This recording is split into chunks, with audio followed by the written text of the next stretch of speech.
It's like reopening an old wound that never really healed. That's how survivors, as well as those who knew the victims of Tucson's tragic shooting, say they felt Friday watching coverage of the Newtown, Connecticut massacre.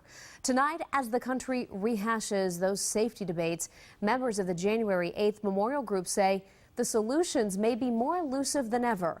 Not on Your Side's Maggie Vespa is in the newsroom tonight with more from the members of that January 8th Memorial Fund.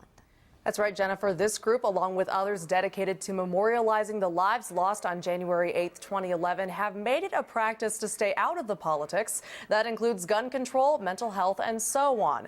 That doesn't mean, though, that they're satisfied with the status quo. For Ross Zimmerman, watching the Newtown shooting unfold was saddening, but not shocking. How many mass shootings have occurred since the Tucson shooting? Zimmerman remembers that day all too well. His son Gabe was one of 6 shot and killed on January 8th, 2011. He says the tragedy in Newtown only adds to a painfully long list. It's terrible to hear about innocent school children shot, slaughtered in a school. That's awful.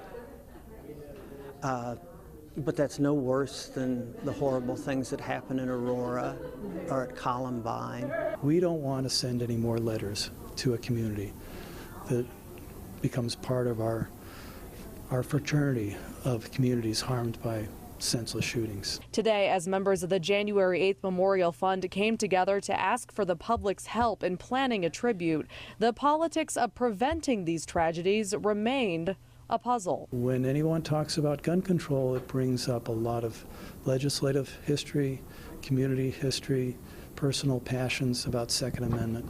We're trying not to get into that dialogue. Board President Stephen Brigham maintains the group's focus remains on building a memorial. He also admits if reasonable action was taken on gun control, mental health awareness, or other hot-button topics, it would be hard to keep quiet. We need to stay somewhat neutral on those, but when you see the faces, the pictures of those kids shot, you can't stay neutral very long. And Brigham adds, while the board's policy has always been one of neutrality, there are individual members, such as newly elected Congressman Ron Barber, who are very outspoken on those issues. Jennifer? Maggie, thanks so much.